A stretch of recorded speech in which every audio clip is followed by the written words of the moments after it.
Donc Hachem, le calendrier chassidique, il est rempli de dates.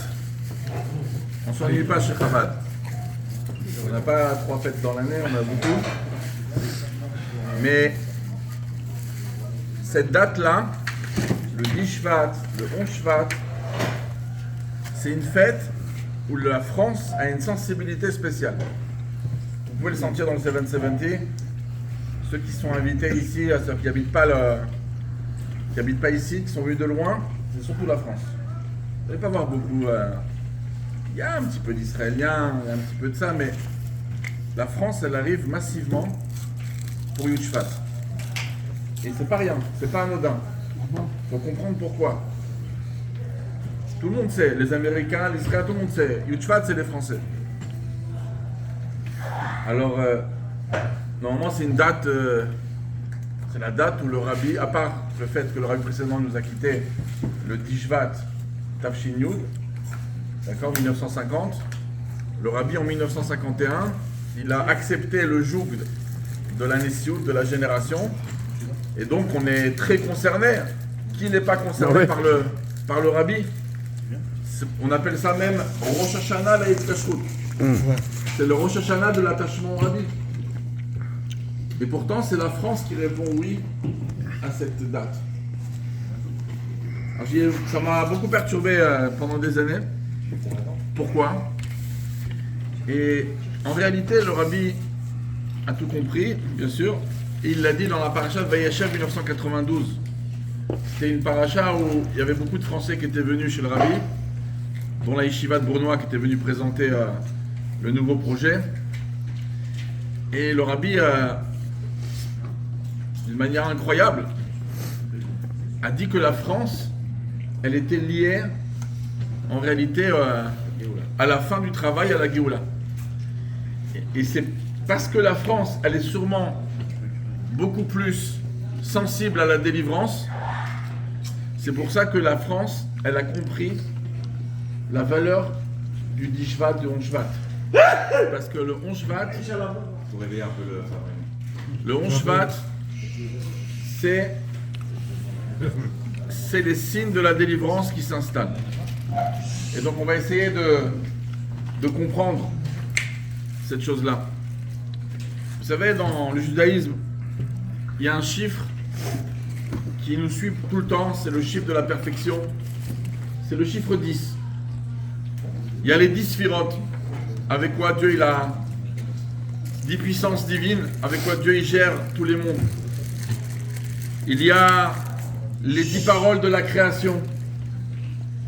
Il y a les 10 plaies d'Égypte, les 10 commandements. À chaque fois on parle de 10 générations dans la Pirkei Avot. Le chiffre 10, c'est un chiffre qui représente la perfection. Même on dit que quand quelqu'un a une bonne note, il a un 10 sur 10. D'accord? Donc,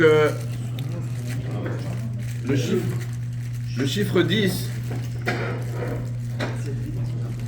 ça représente la perfection, malgré que, normalement, le chiffre 11, comme l'Ektoret, le chiffre 11 devrait être le grand chiffre. Pourquoi? Parce que si les mondes sont représentés par le chiffre 10, la Kedusha est représentée par le chiffre 10, mais il y a un niveau de Dieu qui dépasse les mondes. Et lorsque ce niveau de Dieu dépasse les mondes, vient pénétrer le monde, l'univers des sphirotes, l'univers de notre Olam Hazeh, 10 plus 1, ça fait 11. Donc le chiffre 11, ça représente le summum, la délivrance, parce que c'est la Shrina, le Aleph, Alufo Shel Olam, le maître du monde, qui vient rentrer dans notre Olam, dans notre monde. Donc 1 plus 10, ça fait 11. Mais en réalité, on va comprendre quelque chose de très profond qui est lié à Bati Legani. On sait que il y a le mot Shrina. Le mot Shrina, c'est un terme, la Shechina. La Kedusha, il y a la Shechina. La Shrina, c'est un terme énormément utilisé. Dans le Talmud, par exemple, le mot Shrina, il est mentionné 172 fois. Dans le Tanya, il est mentionné 31 fois. le dernier chapitre de Tanya, le chapitre 53, qui clôture l'écouté Amarim, la grosse partie du Tanya, même le Tanya continue par Ygreta Tchouva, Shaykh Odebuna, etc. Mais le Tanya, c'est les 53 chapitres. Essentiellement, le chapitre 53, il termine, alors je veux dire, dans tout le Tanya, c'est 31 fois, il y a 11 fois marqué le mot Shrina dans le dernier chapitre de Tanya. On sait que tout va d'après la signature, d'après la fin. Le chiffre 11, donc c'est pas n'importe quoi. Bon, il y a aussi le nom de David qui est marqué 11 fois dans le Tanya. Ok. Mais et David, il est lié à la Shrina. Et donc, c'est représente Soukat David Anofelet. Donc, c'est quoi ce chiffre 11? Le rabbi, dans le Mamar Batilegani, d'abord c'est le rabbi précédent qui commence, et on va comprendre après l'historique de ce Mamar. Mais le Mamar, il commence par le Midrash qui dit Ikar Shrina Betartoni Maïta. Pas la Shrina. L'essentiel de la Shrina était en bas. Et donc l'essentiel de la Shrina était en bas. C'est incroyable. Ça veut dire qu'il y a plein de monde au-dessus de nous. Mais Dieu a décidé que l'essentiel de la Shrina était en bas. Et les fautes du Ham Israël ont chassé la Shrina petit à petit jusqu'au 7e ciel. Et après sont venus 7 Sadikim et ils ont redescendu l'essentiel de la Shrina étape par étape jusqu'à Moshe Rabbeinu à travers le Mishkan qui a descendu l'essentiel de la Shrina nouveau en bas. Alors le Rabbi il dit que c'est impossible, surtout que les fautes aussi colossales que ça, c'est dans le ciel quelque chose d'assez prévu, Nora Lilal Ben Adam. C'est impossible que quand il y a une descente, on revient à ce qui était avant. On est obligé de monter de niveau. Alors là, le Rabbi explique, c'est quoi Ikar Shrina? Shrina en général, quand on dit Shrina tout court, c'est la Malchut d'Atsilut. La 10e sphère du monde d'Atsilut, c'est la Shrina. Ikar Shrina, il y a un niveau de Dieu. Après le Tzimtzum, qu'on représente, à un moment Dieu s'est voilé, si on peut dire, un grand voilement. Après ce grand voilement, il y a une sorte de tuyauterie, qu'on appelle le Kav, qui est venu pour animer les mondes et toutes les étapes des mondes par de la divinité. C'est une tuyauterie de divinité qui distribue à tous les mondes. Ce monde-là, il en reçoit plus, ce monde-là, il en reçoit moins. Alors le début du Kav, il s'appelle Ikar Shrina. Donc le Rabbi, il dit dans le Mahamar, le premier Mahamar du Rabbi de Tafshin Yud Aleph, il dit le Ikar Shrina, c'est pas Malchut d'Atsilut. L'essentiel de la Shrina était en bas, ça veut dire quoi l'essentiel? Ça représente le début de la lumière infinie de Dieu après l'évoilement des mondes. Bien au-dessus d'Atsilut, ça c'était en bas. Je m'appelle Ikar Shrina. Et les fautes, ils ont chassé la Shrina, ce niveau-là, dans le 7e ciel. Ensuite sont venus 7 Sadikim jusqu'à Moshe Rabbeinu. Il n'a pas simplement redescendu le Ikar Shrina, mais il a redescendu le Ikar Shrina d'un niveau encore plus haut. Parce que quand on investit, c'est pour gagner plus. Et donc c'est quoi le Ikar Shrina qui est descendu? Alors, suivez bien parce qu'on va comprendre qu'est-ce que ça veut dire Batilegani. Et vous allez comprendre pourquoi vous êtes venu ici chez le Rabbi cette date-là. Et pourquoi la France, elle a cette sensibilité. Avant le Tzimtzum, avant le premier voilement, il y avait marqué comme ça. Si on prend Dieu comme le luminaire, il y a le luminaire et sa lumière.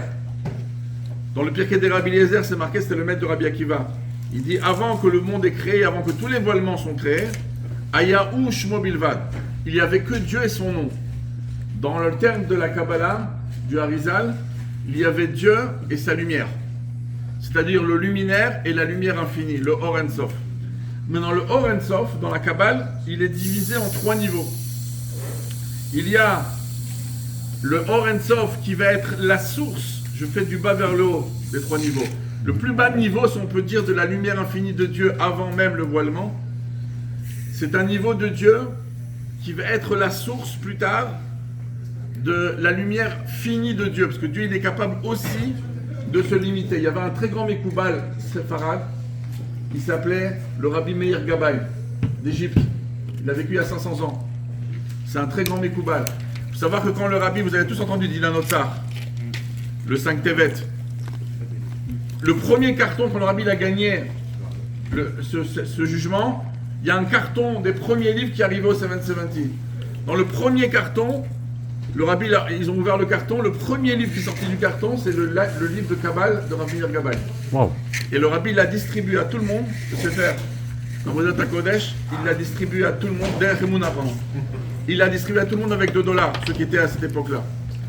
Donc, on a ce livre de Kabbal qui dit que Dieu, il a aussi des capacités finies. Parce que si tu dis que Dieu il est que infini, tu le limites. Donc, la lumière infinie de Dieu, au 3e niveau, au 3e degré, c'est la source de la divinité de Dieu qui va pouvoir se limiter. Ça veut dire, c'est ce qu'on appelle la lumière qui est futurement apte au monde. Ça, c'est le niveau 3. Alors, Moshe Rabbeinu, qu'est-ce qu'il a fait venir sur terre? Après que nous, on a fait partir l'essentiel de la Shrina, qui était la lumière de Dieu après le voilement, Moshe Rabbeinu, il a réussi à faire descendre le niveau de l'infini de Dieu avant le voilement, mais le 3e degré. Ensuite, en vérité, on a encore un autre niveau. Ouais. On a un autre niveau qui s'appelle le niveau 2. C'est le niveau de la lumière de Dieu qui est pour lui-même. Ça va être la source du Sovev Kolalin qui a un niveau très élevé. Mais il y a un 3e niveau qui est le plus haut. C'est le niveau où le luminaire et la lumière ne font qu'un. On appelle ça dans la Kabbale et la Chassidoute le Etzem Haor, l'essence de la lumière. Le soleil, il dégage un rayon. Mais s'il dégage un rayon, c'est que le rayon il est sorti du soleil. Mais l'endroit où le rayon et le soleil ne font qu'un, comment ils sont encore attachés? Ça, c'est ce qu'on appelle le 1er degré de Or Ein Sof. Le rabbi dit qu'il y a 7 générations. C'est pas depuis Abraham à Moshe, depuis l'Admour HaZaken jusqu'à sa génération, le rabbi. Et la génération depuis l'Admour HaZaken jusqu'au rabbi, leur travail c'est de faire descendre l'essence de la lumière. Le niveau où la lumière et le luminaire ne font qu'un. Et c'est ce niveau qu'on est en train de descendre. Et celui-là, c'est le vrai niveau de Dieu. Donc jusqu'à présent, le chiffre 10, ça restait le chiffre 10. Pourquoi? Parce que les niveaux de Dieu qui étaient descendus sur terre, c'est des niveaux de Dieu qui ont quand même un certain lien avec la terre. Par contre, cette lumière qui est l'essence de Dieu, ça c'est vraiment Dieu lui-même. Quand il n'est même pas lié à être possible, à une capacité d'être en liaison avec les mondes. Et ce niveau-là, c'est le vrai niveau de Dieu. Et quand celui-ci se révèle, là on peut dire que 1 plus 10, ça fait 11. Le rabbi, suivez bien, la vraie délivrance, c'est pas 10. À l'Égypte, c'était les 10 plaies d'Égypte. Pourquoi les 10 plaies d'Égypte? Parce que les 10 plaies, c'est eux qui révèlent les 10 paroles de la création. Grâce à ce qu'on voit que Dieu, c'est lui qui gère le monde, il fait ce qu'il veut du monde, parce qu'il fait des miracles. Donc ça veut dire que les 10 paroles de Dieu prennent évidence. Ça a préparé le Matan Torah. Matan Torah, c'est encore une fois les 10. Il y a eu la divinité qui est descendue, mais c'est pas encore ça. Là, les 7 dernières générations, depuis l'Admour HaZaken jusqu'au Rabbi, là on est en train de descendre Dieu dans son plus haut niveau de Shrina, en bas. Ce qu'on appelle l'essence de la lumière. Et là, on peut dire que c'est 1. Et ce 1, c'est Dieu, plus 10, ça fait 11. Le Rabbi, il est devenu Rabbi quand? Il n'a pas accepté. En 5710, il n'a pas accepté quand le Rabbi il est mort. Il a accepté en 5711, Tafshin Yud Aleph.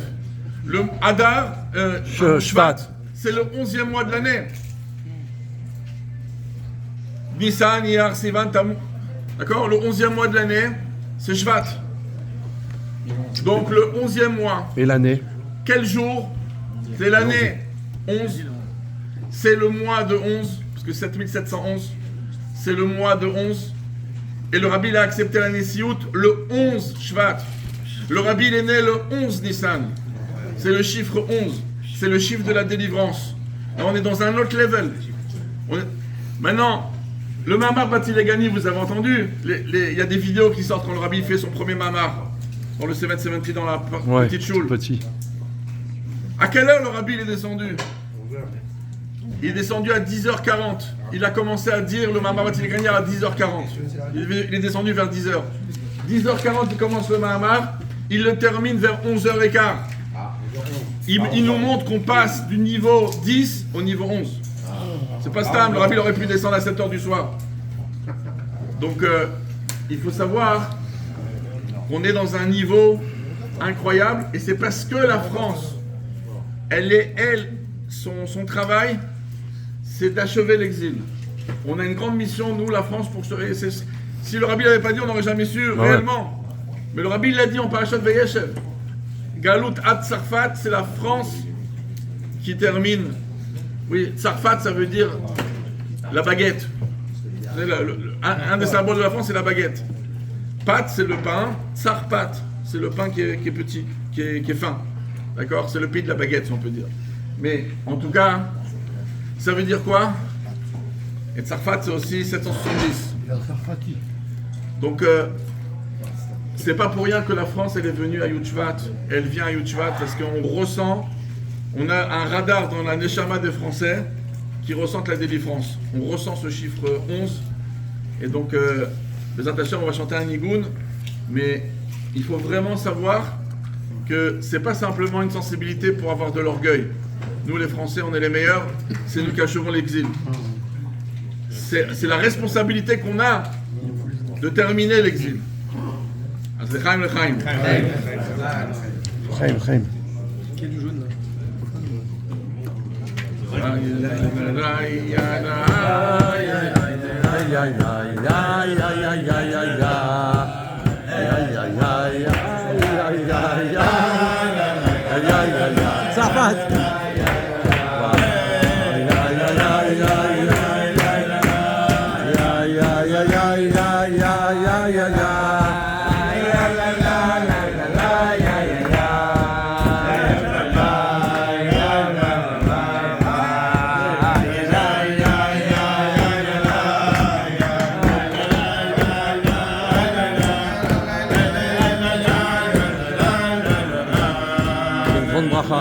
Rav Abishvili soit avec nous, c'est très très spécial. Merci à Jem de ce cadeau immense en l'honneur de Yud-Shvat.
חיים נצחי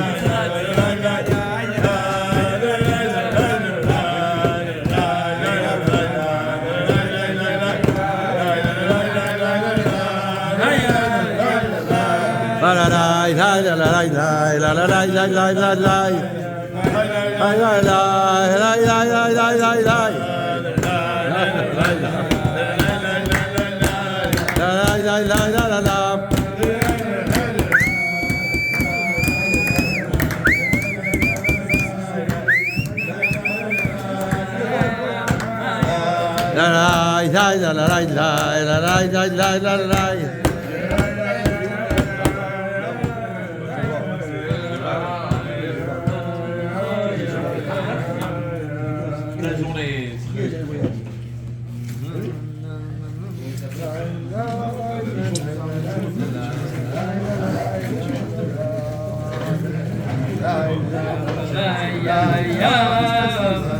Il n'est pas là. Macron, il n'est pas là. Alors, juste là, je pense qu'avec la permission de Rav Abichid du Dayan, je ne sais pas si tout le monde connaît Rav Abichid, vous connaissez de nom. Je n'ai pas fait une introduction tout à l'heure du Rav Abichid.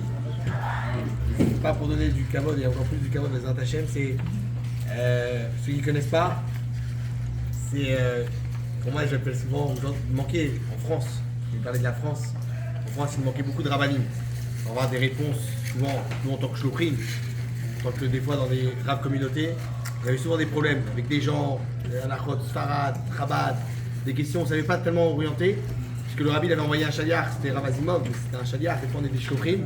On n'a des fois pas les capacités d'être des rabbinim mais des professionnels de la halakha. Et quand des fois vous me demandez des questions, et que même si ce soit des sfaradim, et quand j'essaie de vous répondre, souvent je contacte Rav Abichid avec WhatsApp, je pose des questions, je lui dis quand je vous donne la réponse, surtout je donne aussi ce qui est important, ce qui vous donne aussi la précision, c'est la halakha, c'est où c'est dans lequel endroit dans le Shulchan Aruch, et il dit souvent où c'est écrit en termes de séfarad ou ashkenaz, et toujours des conseils spécialement pour que les communautés de France, aujourd'hui je ne parle pas seulement pour moi personnel, mais je pense que des milliards de shlochim quand on se retrouve, ça nous manquait de savoir que derrière nous se cachent des rabbinim qui puissent nous cadrer et nous donner des halakhot qu'on vous donne souvent en disant que c'est comme ça que se passe à la choule. Il me dit mais pourquoi vous faites comme ça? C'est parce qu'on a demandé avant au Rav Abichid, qui est notre moré dans tous les domaines de Dayanou, de toutes les connaissances de halakhot qu'on peut avoir. Et que rajoute parce que c'est quoi la halakha? C'est où Akadosh Baruch Hu il réside souvent dans la halakha. Moi quand j'étais à l'Yeshiva j'aimais aussi la halakha. J'ai eu le temps de faire des milliards d'études d'halachot comme le Rav Abichid des Mifralim. Mais c'est vraiment une réponse où ça nous fait améliorer tout de suite les qualités qu'on prenne. Et quand on a des fois des questions que vous me posez et que je vous réponds des fois, je transfère même des fois la note vocale du Rav Abichid en disant c'est comme ci et comme ça. Pour montrer que c'est vraiment important de... Avant qu'ils nous connaissent. C'est pour ça qu'on vous connaît avant que vous nous connaissez. Et à chaque fois qu'ils nous donnent une réponse, on dit c'est Rav Abichid, Rav Abichid. On connaît avant. On remercie aussi David. l'abonnement si vous voulez. On remercie aussi David qui est là. On le voit toute l'année. Salut David.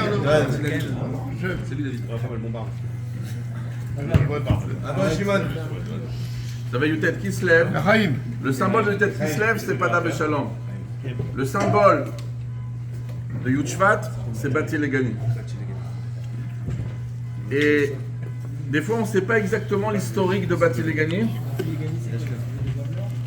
Bati Legani, c'est une phrase dans le Shir HaShirim, dans la Cantique des Cantiques, où il y a marqué que Dieu il est venu dans son jardin Makala au peuple juif. Ça veut dire Dieu, je suis revenu sur terre.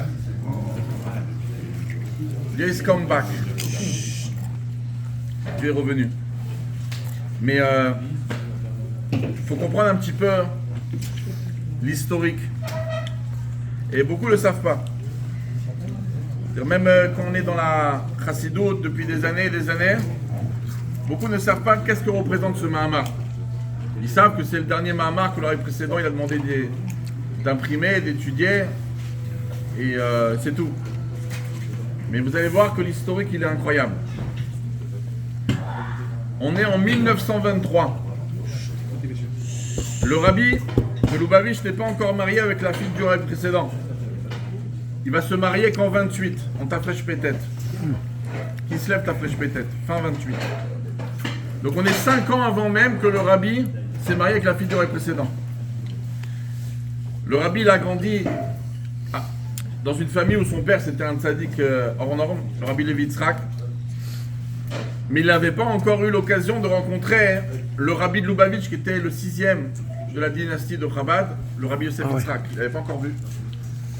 Et donc le rabbi en Tafresh Pei Gimel en 1923, il n'avait pas encore rencontré son futur beau-père, le rabbi précédent.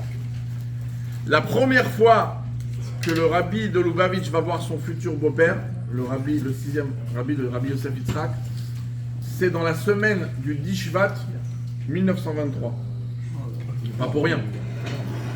Ils vont se rencontrer. Maintenant, le rabbi en semaine n'avait pas eu l'occasion de dire un Dvar Torah ni un Mahamar Chassidut. Il l'avait rencontré dans la semaine du 10 Shvat, quelques jours avant.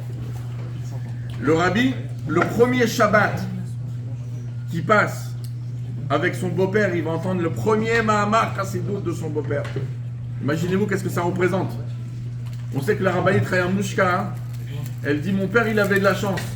Parce que toi tu n'as aucun chassidim, et mon père il en avait un, c'était toi. Un vrai chassid. Le rabbi précédent, c'est quelqu'un qui était. Le rabbi était attaché très fortement à son beau-père toute sa vie. Même quand il fait des miracles, à gogo, si on peut dire, toujours j'ai prié sur le tombeau de mon beau-père, sur le tombeau de mon père, c'est mon beau-père, c'est mon beau-père. Exact. Et donc, le rabbi, vous vous rendez compte qu'est-ce que ça représente? Le premier Mahamar du rabbi, entendu par le rabbi de Lubavitch. Il entend le premier Mahamar de son beau-père, le Shabbat, Parashat Bo. Quel Mahamar il entend? Celui-là. Il entend le Mahamar de Bati Legani, sauf qu'il commence par un autre début, mais c'est le Mahamar. Il commence par un passouk de la Parashat de Parashat Bo. Parashat Bo, c'est les 3 dernières plaies d'Égypte, et c'est la sortie d'Égypte. Au moment où le verset il déclare Vayehi be'etzem hayom hazeh yatzu kol tzivot Hashem me'eretz Mitzrayim. Et ce fut ce jour-là, le 15 Nissan, l'armée de Dieu, le peuple juif est sorti d'Égypte. Le Mahamar du précédent en 1923, il commence par ce début-là. Mais c'est le Mahamar Bati Legani.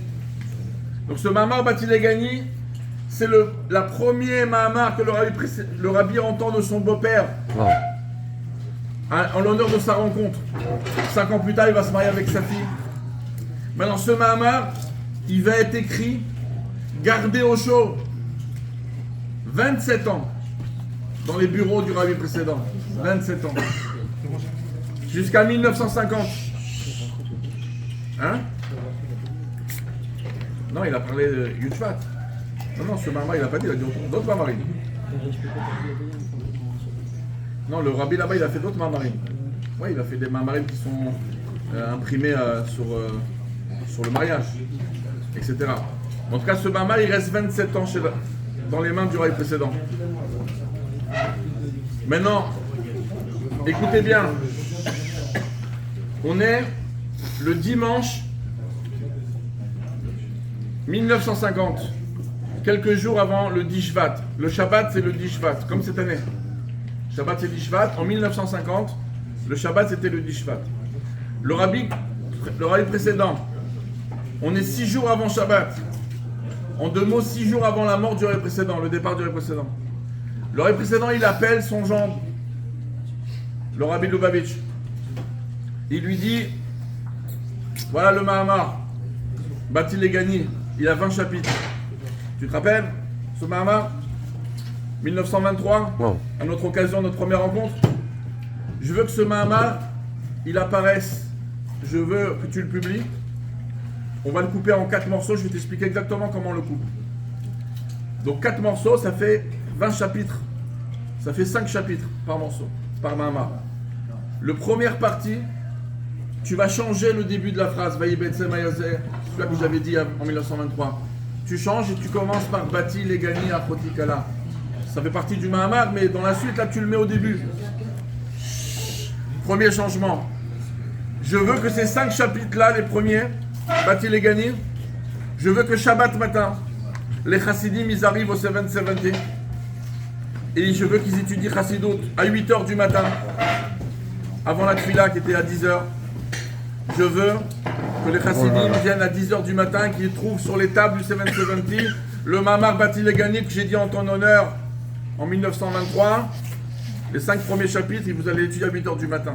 Les 5 autres chapitres, vous allez étudier le 13 Shvat. Les autres 5, vous allez étudier à Purim Katan. Les autres 5 derniers, le 2 Nissan. Les Chassidim, le rabbi vient le vendredi, 5 jours plus tard. Le rabbi Salman était très malade. C'est 1 jour avant sa mort. Le rabbi Salman était très malade. Le rabbi il amène le Mahamar, les 5 premiers chapitres préparés selon la volonté du rabbi. Il lui dit voilà, le Mahamar il est prêt, tout frais. Regarde l'échantillon. Demain matin, comme prévu à 8h, les Chassidim étudieront ce Mahamar. Le rabbi précédent, avec ses dernières forces qu'il avait, il a souri énormément. Il était très heureux. Les Chassidim, ils arrivent à 8h du matin.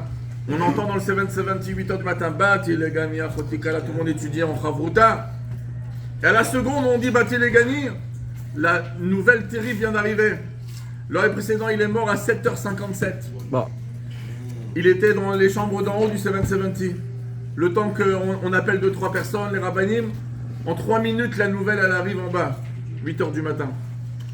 En train de commencer à étudier le Mahamar Batilegani, le rabbi précédent nous a quittés. Le rabbi précédent, il a fait passer un message très très simple. Ce Mahamar, il ne m'appartient pas. C'est pour ça que je l'ai fait quand tu es venu me voir. Ce Mahamar, c'est pas le mien, c'est le tien. C'est le testament de la 7e génération, ce Mahamar. Moi, ma génération, c'est pas la génération de la délivrance. Ta génération, c'est la génération où la Shrina va descendre enfin sur terre. Et c'est pour ça que ce Mahamar, il lui dit d'étudier la première partie 8h du matin, après mon départ. Ça t'appartient à toi. Maintenant, pourquoi le rêve précédent? Le rêve précédent, il commence par Batilegani à Chotikala, et c'est très bizarre. C'est un midrash. C'est ce fameux midrash qui dit qu'on a fait des fautes depuis Adam Arishon et on a chassé la Shrina jusqu'au 7e ciel et qu'après 7 Sadukim sont venus jusqu'à Moshe Rabbeinu, il a redescendu la Shrina en bas. Ce midrash, il est marqué dans 4 endroits différents. 4 sources à ce midrash. Bereshit Rabbah, Shirachirim Rabbah, Yalkut Reuveni, Yalkut Shimoni. 4 endroits. Le précédent, il fait un truc très bizarre. Le midrash est marqué dans 4 endroits différents. Il décide lequel il veut des 4. Veïta b'midrash Rabbah bim comment. Il faut connaître le début du Mahamar. Batilegani à Chotikala. Veïta b'midrash Rabbah bim comment. Les gars, les kan, les gars, les gnoun, les makom shel karibetria. Ça c'est le début du Mahamar. Ça veut dire quoi?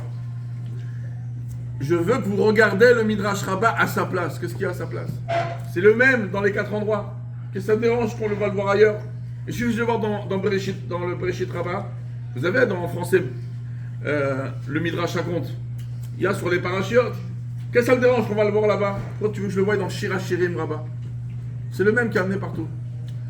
C'est exactement la même chose dans les 4 endroits, sauf un détail. Dans les 4 endroits, c'est pas marqué qui c'est qui a dit ce Mahamar. C'est quelqu'un qui a dit ça 1500 ans en arrière. Mais il n'y a pas marqué qui l'a dit. Dans le Midrash Rabbah Mikomo, il y a marqué qui l'a dit. Amar Rabbi Menachem. Oui. C'est Rabbi Menachem qui a dit ça. Et qu'il a dit ça en nom de... D'abord, il dit Rabbi Menachem Khatne, le Khatan. Donc c'est son gendre. Amar Rabbi Menachem Khatne, d'un tel, qui a entendu d'un tel au nom de Yosne. De Shimon ben Yosef. Yosef, au nom de Yosef. Donc le rabbi précédent, il dit Ita b'midrash Rabbah mimkomo. Ce Mahamar, il n'est pas pour moi, il est pour Rabbi Menachem, mon Khatan. D'accord? Et c'est pour ça que le rabbi, ce qu'il a fait, il a compris que ce Mahamar, c'était le Mahamar de la génération. Et le rabbi, il va prendre, quand il va accepter la Nessiout, il va prendre le premier chapitre des 20, il va en faire un Mahamar entier d'une dizaine de chapitres, rien que pour expliquer le premier chapitre. L'année d'après, il va faire encore 10 chapitres pour expliquer le deuxième chapitre. Il y a des années où le rabbi il va parler 2-3 fois, il va passer. Donc il va expliquer plein de prakim sur le même chapitre. Et en Tafshin Lamed, on est dans les fins années 69-70, le rabbi termine le cycle de Batilegani commentaire. Il fait le Mahamar sur le 20e chapitre. Et en 71, on s'est dit, bon, ça y est, le rabbi l'a décortiqué dans tous les sens. Il n'y a plus où tirer. Non, rebelote. Il recommence. Il recommence un autre cycle. Et un nouveau Mahamar avec des nouvelles explications sur le premier chapitre. Ça veut dire qu'aujourd'hui, si on avait l'honneur d'entendre encore le rabbi de nos propres oreilles, on serait dans le 4e cycle, dans le 14e chapitre. Et c'est pour ça que cette année, les chassidim, ils vont spécialement étudier le 14e chapitre commenté par le rabbi en 1964 et en 1984. D'accord? C'est pour ça que sur les tables du 770, si vous remarquez, il y a des fascicules de Mamarim. Tafshin Chavdalet, Tafshin Memdalet. C'est le 14e chapitre. Donc on va chanter un petit peu et peut-être on va essayer de vous donner quelques ondes qu'il y a dans le 14e chapitre cette année.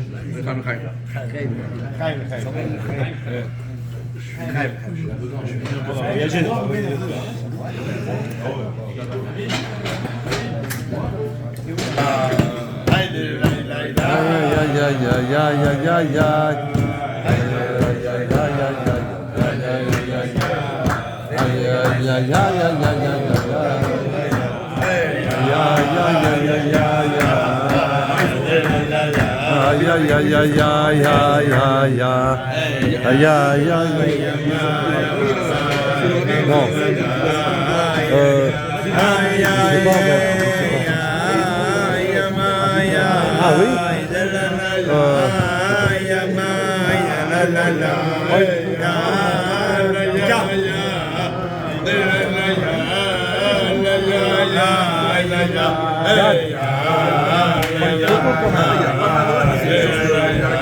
c'est jamais aïe aïe aïe aïe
Ay, ay,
Mama.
Merci.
לחיים. חיים נצחי.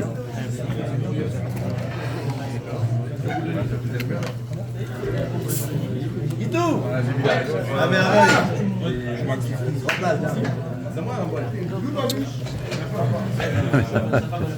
Non.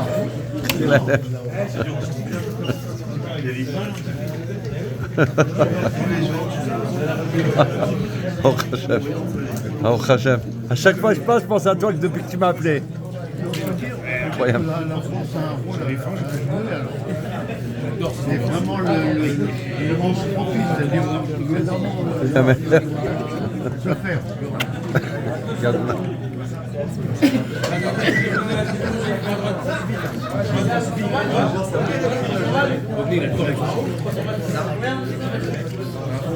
לחיים. Bon, Hachem avec la belle table pour la cavode. Hein? Wow. Chaque fois.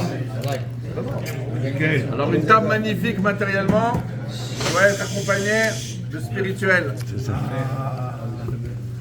Alors comme ça c'est le top. Top matériel, top spirituel.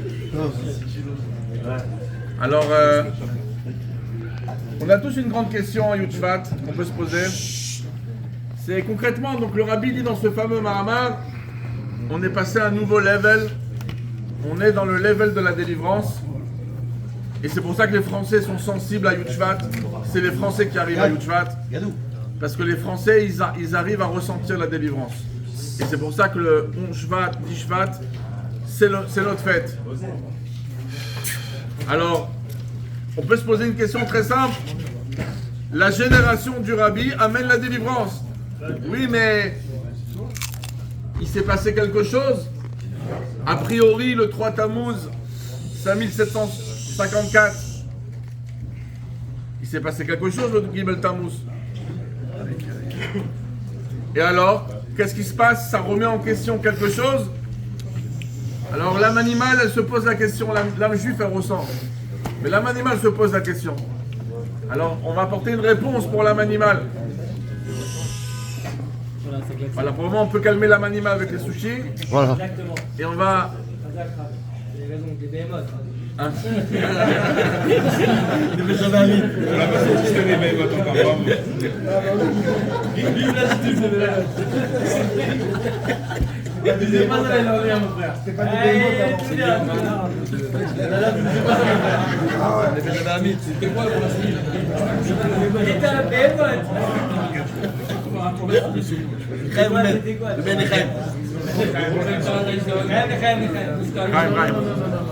Vous avez tous entendu parler d'un tzaddik de l'époque de la Mishnah qui s'appelait Rabbi Yehuda Hanassi. C'est lui qui s'est permis d'écrire la Torah orale, d'écrire la Mishnah. Rabbi Yehuda Hanassi, il était la dynastie des rois de David Amelech.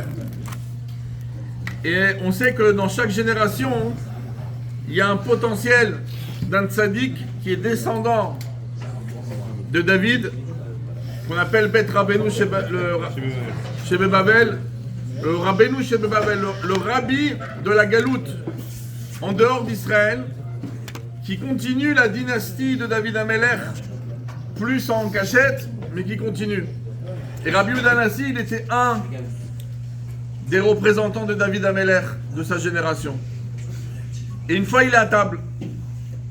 Et à la table, il y a son élève Rabbi Chia, Rabbi Chia était tellement annulé à son maître que la Gemara elle écrit dans 3 endroits que si Rabbi Chia n'a pas enseigné, si Chia Minaïn, ça veut dire que si Rabbi n'avait pas enseigné Chia Minaïn, c'est-à-dire Im Rabbi Loshana, si Rabbi n'a pas enseigné, Rabbi Udanasi, Chia d'où il le savait. Parce que tout ce qu'il disait c'était au nom de son maître. Et les chassidim ils ont une autre explication. Chia, c'est Rabbi Chia, c'est le nom de l'élève de Rabbi Udanasi. Im Rabbi Loshana, si Rabbi n'a pas enseigné, on peut comprendre autrement. Im Rabbi Loshana, si tu vas pas 1 an chez le Rabbi, Chia Minain, d'où ta vie elle va être. Ça peut pas, on est obligé de voyager au moins 1 an. Au moins, je n'ai jamais passé 1 an sans le Rabbi. Voilà. Et concrètement, hein, Rabbi Chia, il était une fois à table avec ses 2 enfants.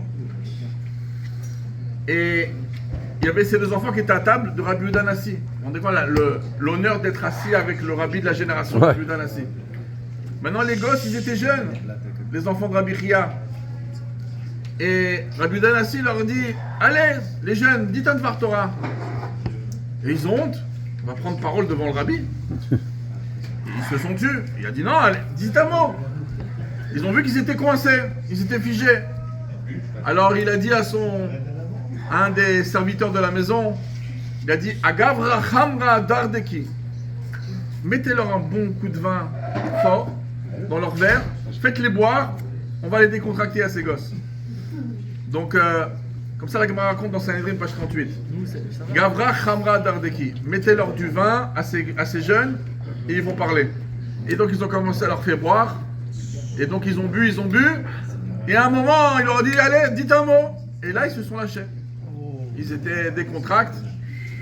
Et là, ils ont dit une chose qui a énormément déplu Rabbi Udanasi. Ils ont dit comme ça. Mashiach va approcher avec des descendants de David Ameler. Jusqu'à, en réalité, on va pratiquement toucher la fin de l'exil. Et là, le Rabbi qui représente David Ameler de la génération, le Rabbi Shel Bavel, il va partir. Et là, Rabbi Udanasi, lui, il avait vu les générations. Il a dû voir les générations d'Admor HaZaken, ce qui allait venir. Et la chassidoute qui prend la force. Et tout prend place. Et le Rabbi qui arrive, qui transforme la génération. Et là, vous m'annoncez que ça va se terminer avec un fiasco. Et il y aura, juste avant de terminer le travail, le descendant de David, il va partir. Et il leur dit la phrase comme ça. Kotsim atem samim li ba'enaim. Vous m'avez mis des épines dans les yeux. Pourquoi? Parce que Rabbi Udanasi, il avait vu le venir. Il voyait les générations du Rabbi. Et d'un seul coup, boum, une Gimel Tammuz. Il dit, et c'est ça que vous me dites? Et donc Rabbi Udanasi s'en prend aux gosses. Il leur dit, mais c'est quoi c'est ça que vous me faites comme nouvelle? Je vous demande de parler, vous me faites un pincement dans le cœur. Alors Rabbi Chia, qui était le papa, hein, il essaie de protéger ses gosses et de calmer Rabbi Udanasi. Donc il lui dit, Nichnas yain yatzasod. Ils ont bu un coup de vin et ils ont sorti les secrets. Alors les commentaires posent la question, mais c'est encore pire. Ah ouais. T'as qu'à me dire, ils ont bu, ils sont sous, ils disent n'importe quoi. Il dit non. Quand le vin il rentre, le secret sort. Bah encore pire. Vous voulez me dire que c'est une névoie? Vous voulez dire que c'est un secret? Et on voit que Rabbi Udanasi il a été calmé par cette réponse de Rabbi Chia. On ne comprend pas pourquoi. C'est encore pire. Tu viens d'annoncer que c'était pas simplement des paroles négatives qui sont sorties de leur bouche, c'était même une prophétie, c'est un sod. Alors pourquoi Rabbi Udanasi s'est calmé? C'est très simple. Il y a les choses, des fois on le vit, c'est le pshat. C'est a priori c'est ce qui se passe d'une manière naturelle, c'est ce qu'on ressent, ce qu'on voit. Ça que le Rabbi il va partir, ça que le descendant de David juste avant la délivrance il disparaît, c'est ça, hein, c'est dans le pshat. Mais ici c'est pas le pshat. Ici c'est le sod. En vérité c'est un secret. C'est quoi c'est un secret? C'est pas Kipchuto. Il va pas réellement partir. Et tout le monde ici Et toute la génération, elle témoigne que depuis Gimel Tammuz, on sent le Rabbi proche de nous plus que jamais. Plus que jamais. Les gens, ils se sentent, ils n'ont même pas vu le Rabbi, il y en a certains qui n'ont jamais vu le Rabbi. Ils viennent ici, on sent un amour pour lui, on sent un attachement pour lui, et on sent qu'il nous accompagne dans ses réponses. On le sent proche de nous. Donc c'est ça qu'a calmé Rabbi Danassi. Il me dit non, c'est pas le pshat, on est dans le sod. C'est pas réel. Le Rabbi, il est toujours là. Et le Rabbi continue à nous accompagner, et il va nous accompagner jusqu'au bout. Maintenant, le Rabbi, dans ce Mahamar, qui est basé sur la 14e chapitre, comme je vous ai dit, le 14e chapitre, le Mahamar de cette année, 64-84, Tafshin Chavdalet, Tafshin Memdalet. Le Rabbi l'amène dans le Zohar HaKadosh. Il faut savoir que le Zohar HaKadosh, il est très très lié à Rabbi Shimon Bar Yochai, à nos événements. On n'est pas ici une génération qui n'est pas liée au passé. Vous savez que le Rabbi, dans tous les Mahamars de Batsegani, surtout le premier, et dans ce Mahamar aussi de cette année, il y a une chose qu'il répète. Il dit, sachez qu'on est le septième on est le septième du premier. Parce que c'est marqué dans le Midrash. Kol Ashvein Chavivim. Tous les septièmes sont aimés, sont chéris par Dieu. Et il dit, c'est pas marqué, tous ceux qui sont chéris sont septièmes, mais tous ceux qui sont septièmes sont chéris. Et le Rabbi l'explique en 1951 dans le Mahamar. Il dit, c'est le point, l'accent il est sur septième. C'est-à-dire quoi septième? C'est le septième qui est aimé. Ça veut dire quoi? C'est que toute la qualité du septième, c'est qu'il est septième. Et c'est quoi la qualité d'un septième? C'est grâce au premier. Ah oui. Et le Rabbi va t'animer même le Mahamar de cette année, Tafshin Chavdalet, par ce point-là. Qu'on est la septième génération de l'Admor HaZaken. C'est que quand l'Admor HaZaken, on l'a pris en prison, on est venu le chercher avec un carrosse noir. C'était le carrosse qu'on prenait les gens les plus recherchés du pays, ceux qui étaient contre le roi, contre le tsar de Russie. Et il y avait un grand chassid à lui qui s'est évanoui. Ils n'arrivaient pas à le réveiller, il lui disait son nom, il l'appelait, il ne voulait pas se réveiller. À un moment, ils ont dû lui mentir, ils lui ont dit le Rabbi, il a été libéré. Ils l'ont chuchoté dans l'oreille, il s'est réveillé. Ensuite, quand il a vu que c'était pas vrai, alors le Rabbi précédent, quand il a raconté cette histoire, il a dit mais bon, c'est pas la même chose de le voir rentrer dans le carrosse, arrêter. Donc quand le carrosse il est parti, il s'est pas révanoui. Maintenant, les chassidim, quand l'Admor HaZaken il a été pris, pendant 53 jours on a jeûné, pendant les 53 jours on mangeait le soir un petit peu de pain et de l'eau. Et 53 jours jusqu'au moment où l'Admor HaZaken est fonctionné. Et après 53 jours de jeûne, on est le 19 qui se lève, Tav Kuf Nun Tet. L'Admor HaZaken est encore en prison, on est la veille du 19 qui se lève. Les chassidim se réunissent, ils font Fabregan comme nous. Pourquoi ils font Fabregan? Parce que c'était la Eloula du Maguid de Mezrich. Le lève du Baal Shem Tov. Et donc, ils étaient en Fabregan, et ce chassid qui s'était évanoui lorsque l'Admor HaZaken était dans le carrosse, il a bu un bon coup, et comme ils avaient jeûné toute la journée, un bon coup après un coup de jeûne, il s'est étalé. Directement, il est tombé. Maintenant, il dort pendant quelques heures que les chassidim font des Fabregan. Et à un moment, ce chassid, il se réveille en sursaut. Toute cette histoire que je vous raconte, elle a été racontée par le Rabbi précédent en cadeau à son secrétaire, Rabbi Cheskel, qui était très occupé pour les fêtes de Pessah. Et il lui a dit, quitte ta famille, viens m'aider pour les fêtes de Pessah. Donc il dit, je te ferai un cadeau. Le cadeau du Rabbi précédent, c'est cette histoire. Donc, et cette histoire, il la racontait, le Rabbi Cheskel la racontait en personne au Rav Nissan Nemanov. Son fils est aujourd'hui le directeur de la Yeshiva tournoi spirituel, Rabbi Tzrak Nemanov. Le Rav Nissan Nemanov, il racontait cette histoire tous les Yutet qui se lèvent. Et il avait entendu du secrétaire du Rabbi précédent en cadeau pour l'avoir aidé à Pessah. Et donc, le Rabbi précédent, il raconte la chose suivante. Le chassid qui était étalé, il s'est réveillé d'un seul coup par sursaut. Il a dit, il faut que je vous raconte qu'est-ce qui s'est passé. L'Admor HaZaken va sortir. Je l'ai rêvé. Il dit, qu'est-ce que tu as rêvé? Il dit, j'ai rêvé que ce soir, tout le monde était réuni, tous les tzadikim du Gan Eden étaient réunis autour du Maggid de Mezrich pour sa Eloula. Et le Maggid de Mezrich a fait des Dvar Torah. Et tous les tzadikim étaient là, le Harizal était là, Rabbi Shimon Bar Yochai était là, tous les tzadikim étaient là.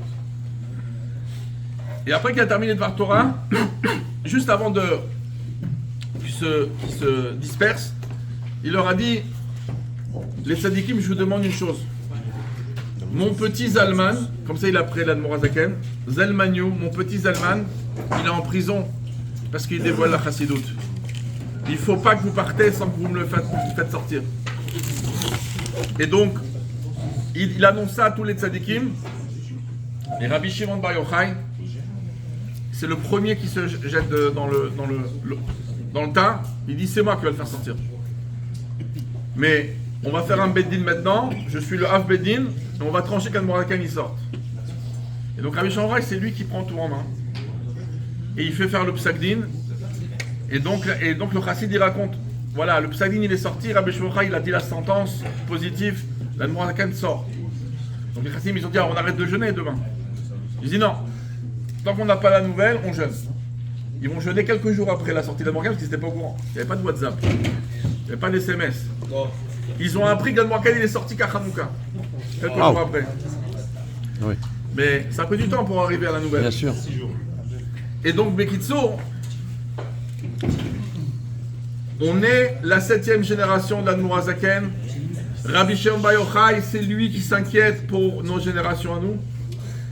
Pourquoi? Parce que on est la continuité de la révélation de la profondeur de la Torah. Et ça se passe depuis l'Admorazaken d'une manière très puissante jusqu'au Rabbi. Donc on n'est pas à Stam une génération, on ne peut pas se croiser les bras ici.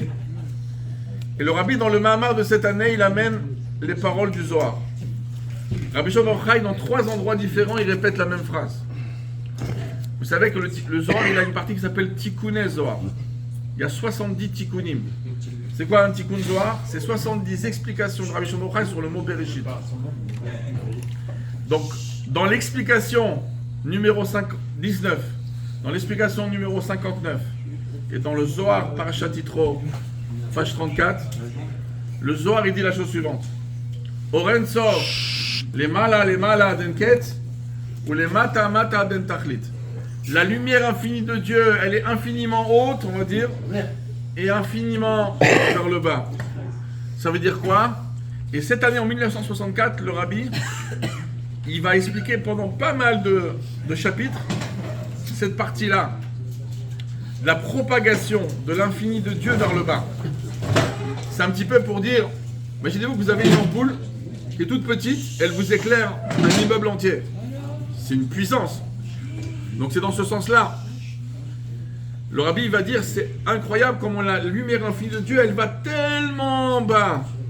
Elle se propage tellement loin. Pas simplement vers des niveaux suprêmes, mais même vers des niveaux inférieurs. Alors tout ça c'est pour faire une préface qu'il y a un niveau encore plus haut que le Orensov qui est le trésor que Dieu a caché pour gagner la guerre. Mais en tout cas, pendant tous ces chapitres où le Rabbi explique comment la propagation de l'infini de Dieu allait vers le bas, le Rabbi, pas pour rien, il veut nous donner des forces. Parce que les soldats, c'est nous. Le Mahamar, il nous appelle des soldats. Et des soldats, le Rabbi dit dans ce Mahamar, ce n'est pas du luxe de demander à un soldat de faire don de soi.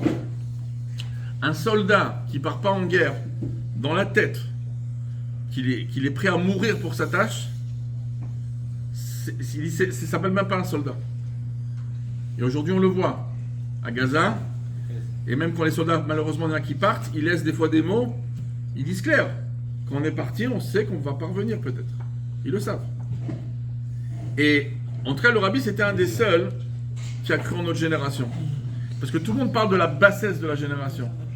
Et le Rabbi il a cru en notre génération. Il a cru en la jeunesse. Et d'après les plus jeunes, le Rabbi les a appelés l'armée d'Hachem, Sivot Hachem. Et c'est contraire à tout ce qu'on pense. On dit, les tzadikim, la génération d'avant, ils étaient meilleurs, tout le monde était meilleur. Aujourd'hui, le Rabbi prouve qu'on a raison, qu'il a eu raison.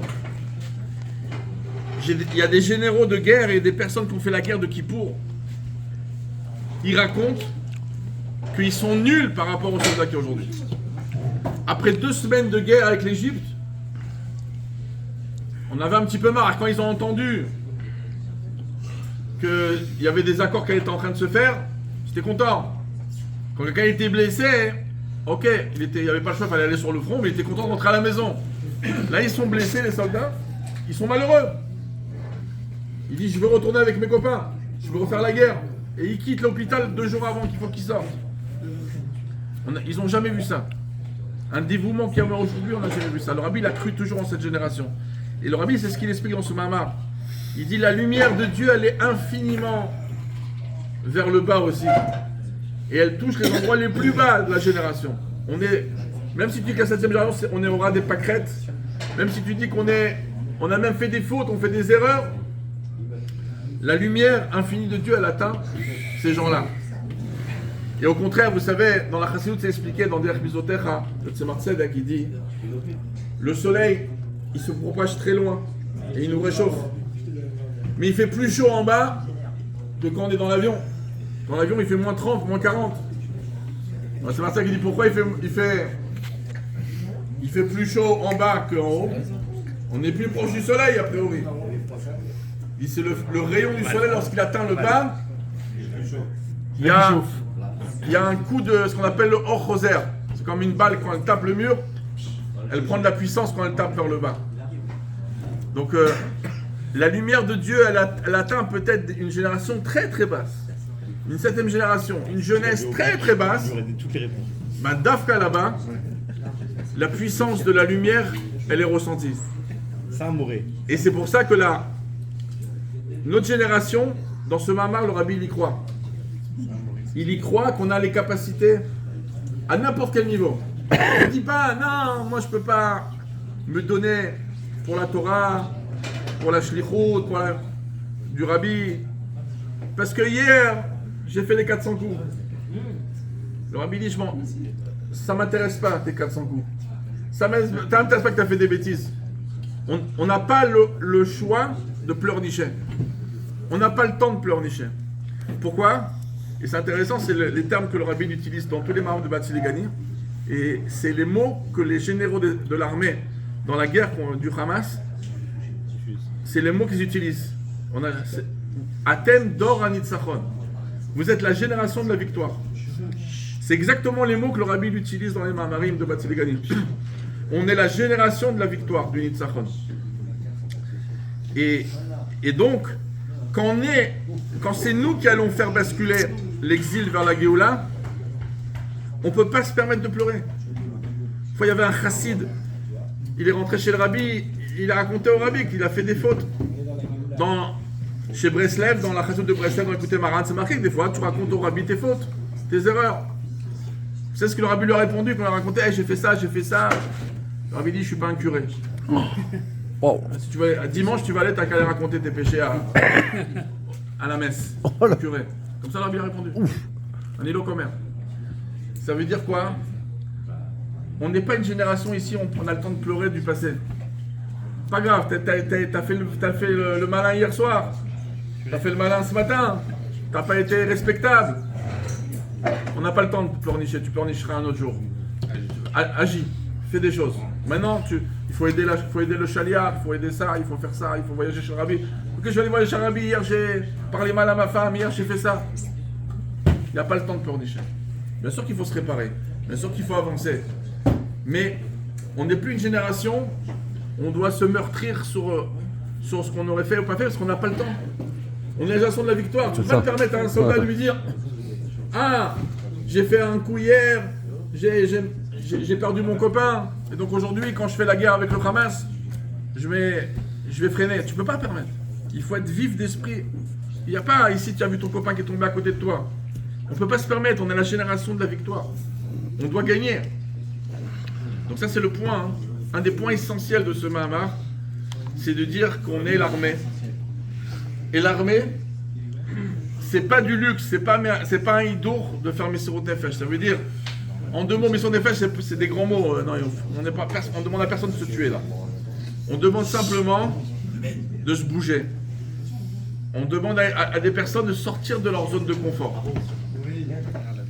Tu as une zone de confort, tu as tes limites au niveau de ton argent, tu as des limites au niveau de ce que tu peux faire. Sors de tes limites. Et ne dis pas, non, moi je vais sortir de mes limites, mais regarde les erreurs que je fais, regarde les péchés que j'accumule. C'est quoi les limites? Alors déjà, dans le sens le plus simple, c'est que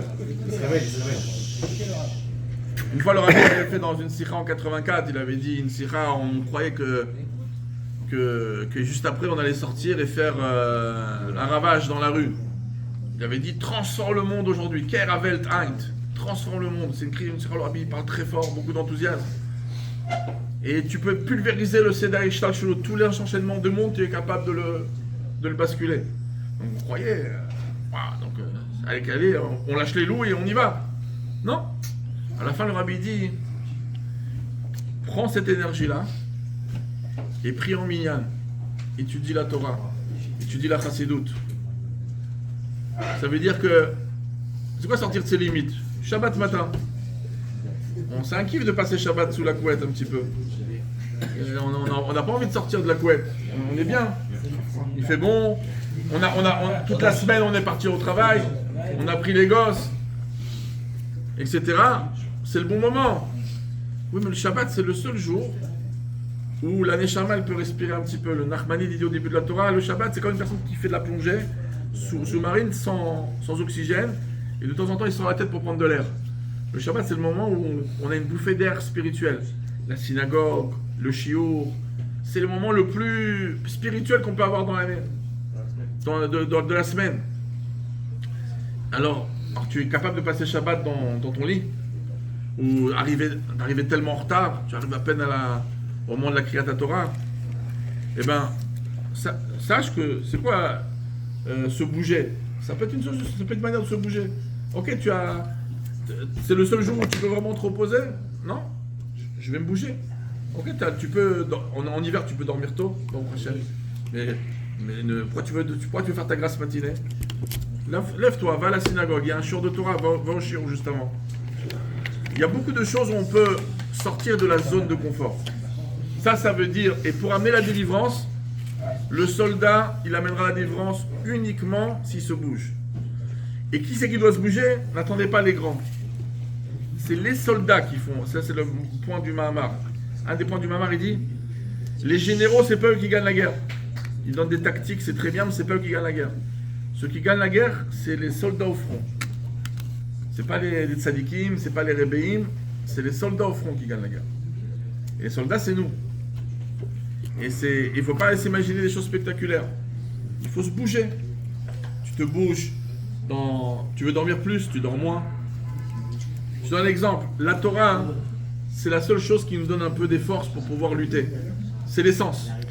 Il faut mettre de l'essence dans une voiture. Sans essence, tu peux pas. Donc l'étude, c'est ça qui vous donne des forces. Maintenant, vous savez combien de temps on peut étudier? Même ceux qui travaillent toute la journée peuvent étudier. Mais voilà, on n'a pas envie de se bouger les méninges. On n'a pas envie de sortir de la zone de confort. Alors c'est vrai que tu arrives le soir, tu es crevé, tu mets les informations, tu vas écouter à droite, à gauche. Mais tu es capable quand même d'étudier. Tu peux aller dans un cours, une fois par semaine, 2 fois par semaine, tu peux. Et même quand tu es à la maison, tu peux prendre une petite demi-heure, 40 minutes d'études. C'est faisable, il y a tout, il y a des livres, tu peux écouter sur internet des cours, tu peux lire des livres en français, tu as la Gemara traduite, tu as la Chassidut traduite, tu as tout ce que tu veux traduire. Ah, tu es fatigué? Il y a des astuces. Il y a des astuces. Qu'est-ce que tu fais? Vous savez, vous connaissez ça. Quand vous êtes crevé des fois dans une journée, vous mettez des fois la tête une demi-heure. Alors même que ça ne suffit pas une demi-heure, mais ça te retape. Donc tu vas, maximum, il est 10h, il est arrivé à 8h du soir, tu es fatigué. Tu peux étudier une demi-heure. Occupe-toi de ta femme, occupe-toi un peu des enfants, etc. Pas de problème. Mais après, tu es fatigué, mets ta tête un petit quart d'heure. Tu peux aller te doucher, ou lave-toi la figure comme il faut. Et tu vas voir, tu prends un petit café, et tu es reparti pour une petite demi-heure, 40 minutes.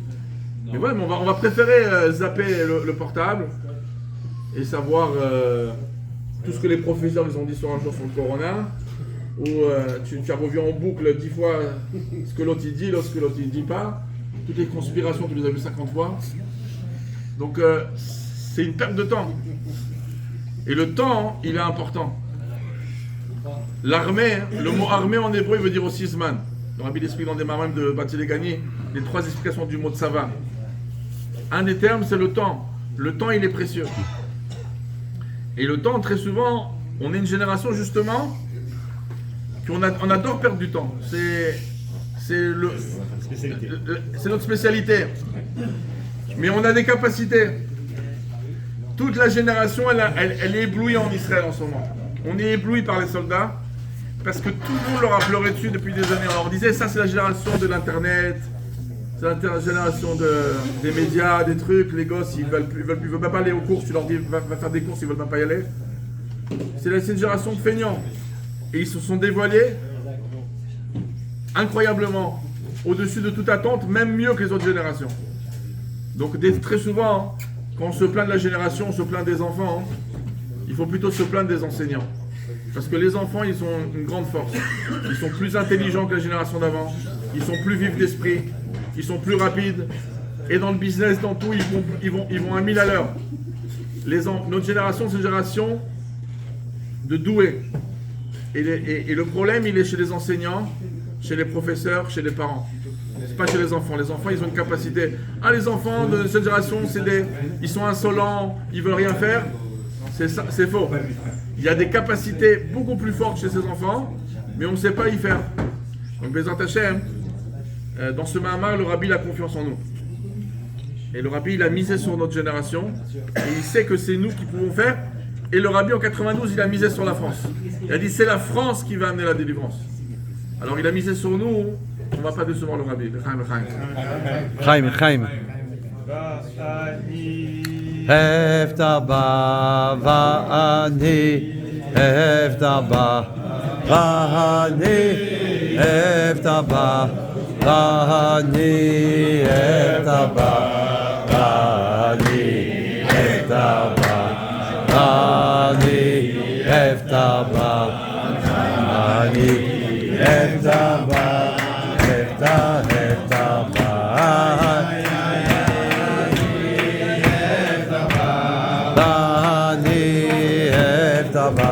Vani eftaba, vani eftaba, vani eftaba,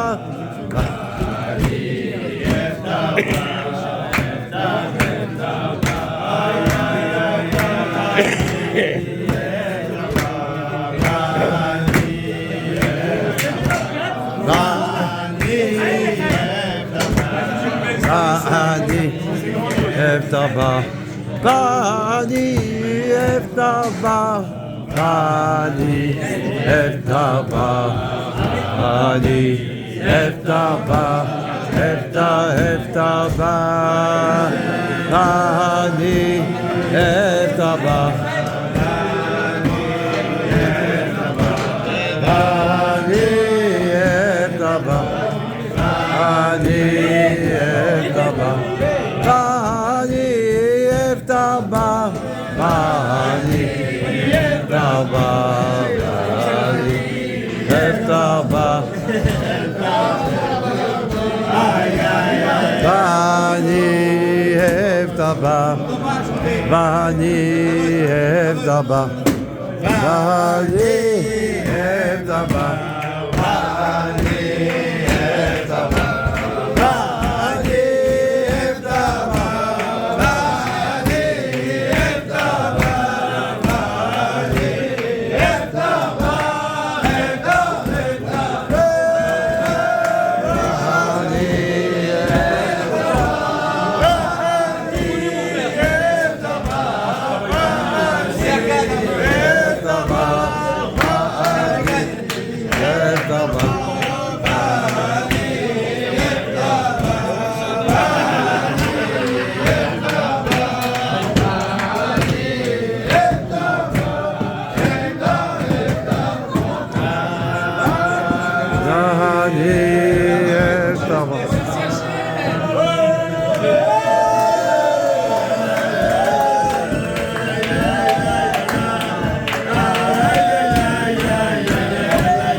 aïe, aïe, aïe, aïe, aïe,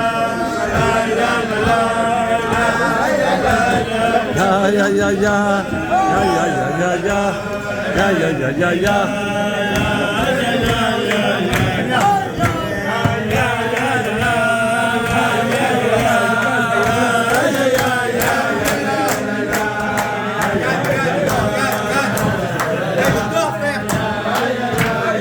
Sur la table en train de faire des galipettes.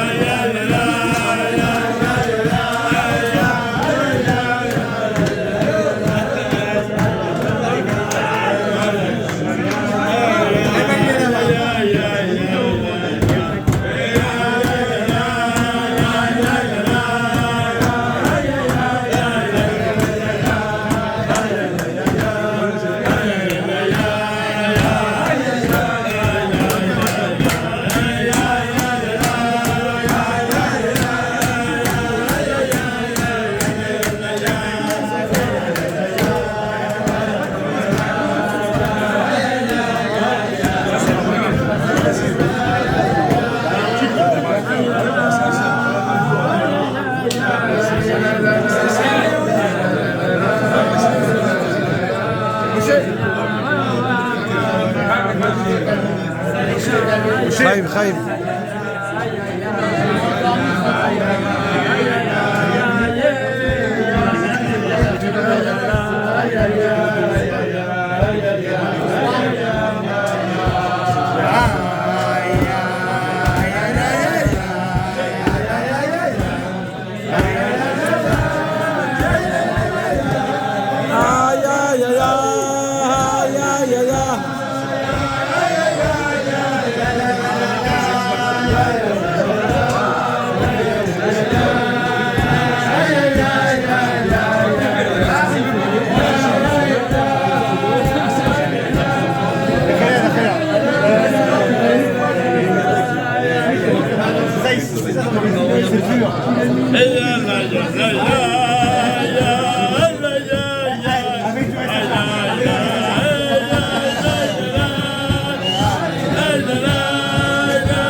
Quelle Fabrigen, merci Hachem.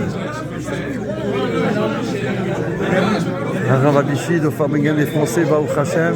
Ça c'est que pour se préparer à Yujvat, qui va être célébré demain soir, vendredi soir, Shabbat et dimanche, puisque dimanche c'est le 11 Shvat. Et je dis en plus, merci Hachem pour avoir fait que mon petit-fils, qui porte le nom de Shiloh, Ben Sarah et Ben Yosef, il est né le 11 Shvat, le jour où le rabbi est devenu le rabbi, 7e rabbi, pour se dévoiler quelques années plus tard, le 6 Iyar 1991, par un décret rabbinique, un psak din, comme étant le roi Mashiach. Comme c'est rapporté qu'à partir de ce moment-là, il a mérité l'éternité. Donc puisse Dieu faire que ça va se révéler immédiatement. Amen. Kenny Ratson, on va entendre la suite du Fabrigen.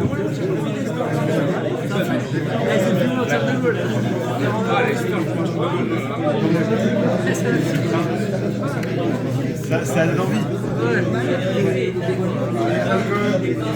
Mais c'est pas de cigarette, c'est cigarette, c'est racédique. Ça donne la vie. Ça donne la vie.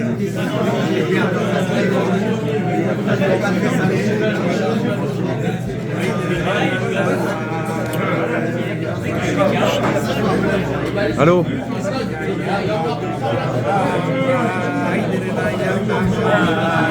Ah, maman. Non, parce que...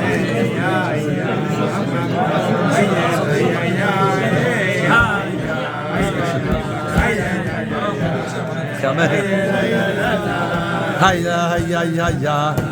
Aïe, aïe, aïe, aïe, aïe, aïe, aïe, aïe. Aïe, aïe, aïe, aïe, aïe, aïe, aïe, aïe, aïe, aïe.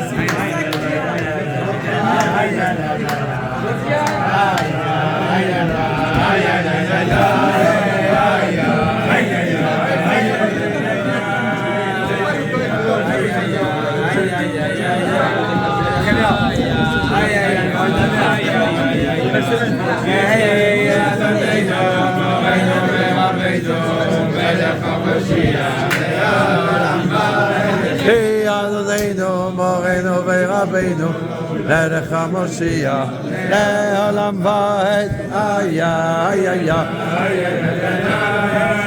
ay, ay, ay, ay,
Mashiach est déjà là.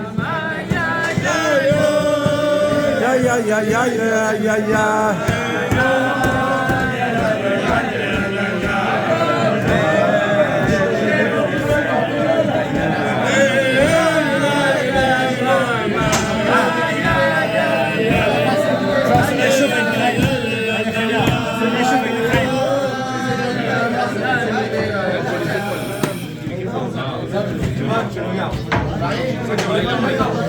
Il est 11h11.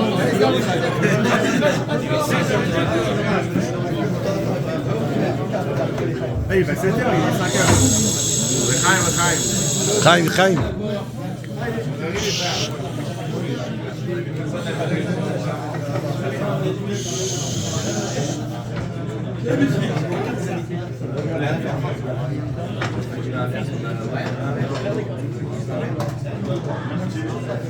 À la fin du Mahamar de cette année, Tafshin Chavzalet, 1964. Alors d'abord le Rabbi termine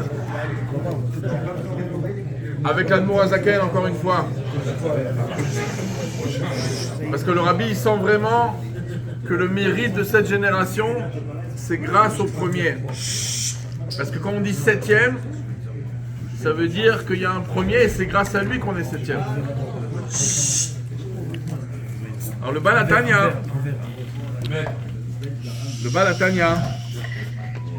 il a révélé des choses extraordinaires. Il a écrit la Torah écrite de la Chassidut. Il y a la Torah orale et la Torah écrite. Il y a 53 parashiotes dans le Chumash, 53 chapitres dans le Tanya. Messieurs, on pourrait rester 1 heure pour vous montrer la comparaison des 53 chapitres de Tanya avec le Chumash. C'est rempli de similitudes. Je donne un exemple, à part le chiffre 53, toutes les parachiotes de la Torah ils commencent par un Vav, tous, sauf 11. Alors, si vous avez Bereshit en tête, ça fait une des 11.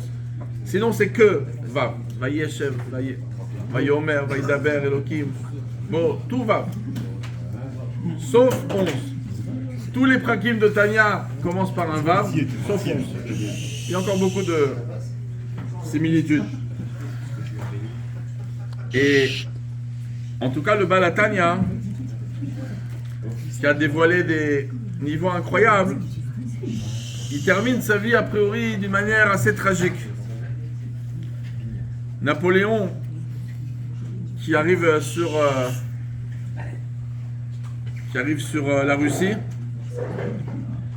il a gagné. C'était un génie, ce Napoléon. C'était un génie de guerre, imbattable. En stratégie, il était imbattable. Et vraiment, on dit que l'Admorazakan, il a tout fait pour qu'il perde, sinon il n'aurait pas perdu. Il n'était pas aussi bête que ça de s'enfoncer dans la Russie lorsque l'hiver à l'approche, avec des moins 20 et moins 30 avec des coups de vent. C'était impossible pour un général, même de bas niveau. Ils sont partis 650 000 hommes. 650 000 soldats, ils sont revenus 30 000. C'était un fiasco. Et l'Admorazakan, il voulait qu'il perde. Tous les rabbinim de la génération voulaient qu'il gagne. Ils voulaient que la France gagne et l'Admorazakan voulait que la France perde Napoléon. Pour les raisons, c'est pas le sujet. Mais en tout cas, un des hivers les plus durs de la Russie, jusqu'à aujourd'hui, c'est marqué. Ça faisait parmi... Les hivers de Russie sont très durs. Mais 1812, c'était un hiver très très compliqué. Tout le monde le sait. Et c'est écrit justement par l'histoire de France, c'est énormément relaté la dureté de cet hiver-là. Et l'Admorazakan, il se sauve parce que déjà Napoléon, il brûle chaque ville et il attaque chaque ville. Et en plus, il en voulait spécialement à l'Admorazakan, d'après ce qu'on dit. Et l'Admorazakan, il se sauve et il fait un froid de canard, c'est un petit mot. Et l'Admorazakan, il avait 67 ans. Il avait largement de quoi vivre beaucoup d'années. Comme ça, l'Admor MC, son fils Adil, ça marque aussi. Il avait la santé, l'Admorazakan. Mais avec une cavale comme ça, à la paracha de Vaishlach, il arrive dans une petite ville où il n'y a aucun juif qui habite dans la ville. Fiania. Il va louer une chambre avec quelques chassidim chez un goy. Imaginez-vous l'Admorazakan, dans un hiver, il tombe malade, il est cloué au lit et malade, dans la maison d'un goy. Depuis Parashat Vaishlach jusqu'à Parashat Shemot. Et à la fin de Parashat Shemot, Motzei Shabbat, il va être niftar à 11h30 du soir. Et une fois le rabbi a posé la question, mais pourquoi l'Admorazakan, celui qui amène la lumière de la chassidoute, qui va changer les générations dans le futur, comment ça se fait qu'il se termine comme ça, aussi durement que ça? Alors, un des points que le rabbi avait dit, le Sefer du Tanya, un des points importants, on parle du Benoni. On parle d'une guerre acharnée contre le Yetzer Hara.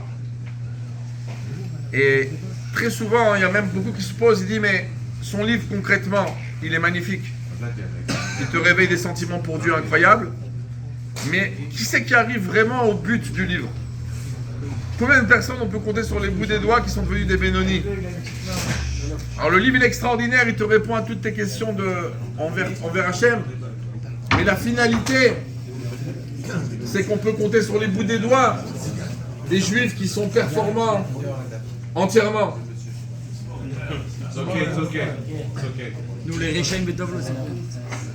Rechaim Betovlo, il y en a beaucoup, mais des Benoni, il n'y en a pas beaucoup.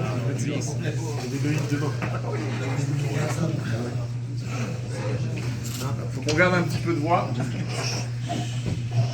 Alors, un des points importants, c'est ce que l'Admorazakan il écrit dans le 12e chapitre, 14e chapitre.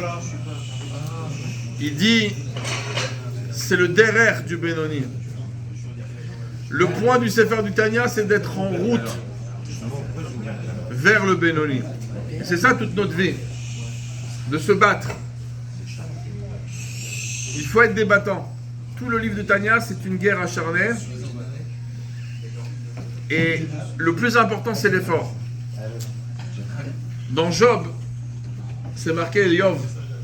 Adam le'amal yulad. L'homme, il est venu pour bosser, pour travailler dur. La Gemara dans Sanhedrin 99, elle pose la question, quoi? La prière, pour travailler la prière, pour travailler la Torah. pour le travail. Ok, il y a toute une discussion pour quel but on doit bosser, dans quel but. Mais d'un autre côté, Yov, il n'a pas précisé pour quel but. Il a simplement dit, l'homme, il est venu pour bosser, pour travailler dur. Et pourquoi il n'a pas dit pour quelle raison? C'est quoi l'orientation? Parce que travailler dur, c'est une hatzlacha. Dans la vie spirituelle comme matérielle. La réussite, elle appartient à des gens qui travaillent dur.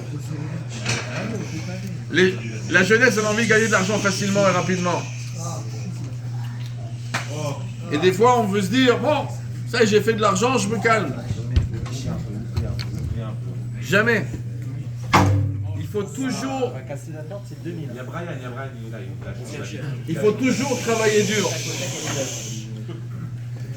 C'est marqué chez Yitzhak Avinu. Yitzhak Avinu, c'est un bosseur. Il puise. On lui bouche les puits, il repuise. Il refait des trous. C'est marqué dans la Torah. Vayevaka. Vayevaka tse haolam.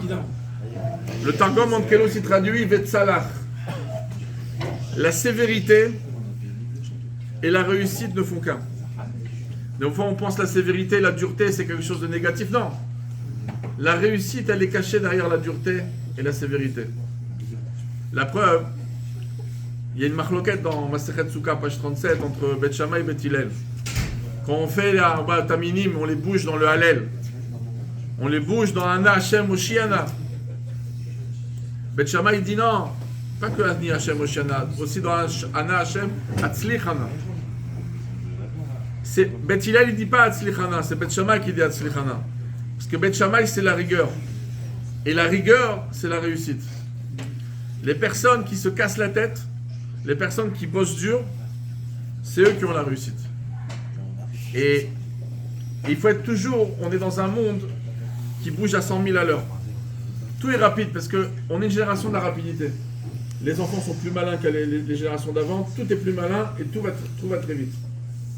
Il y avait une question très intéressante qu'on a posée au Noda Biuda, Rabbi Escalando, il a vécu il y a plus de 250 ans.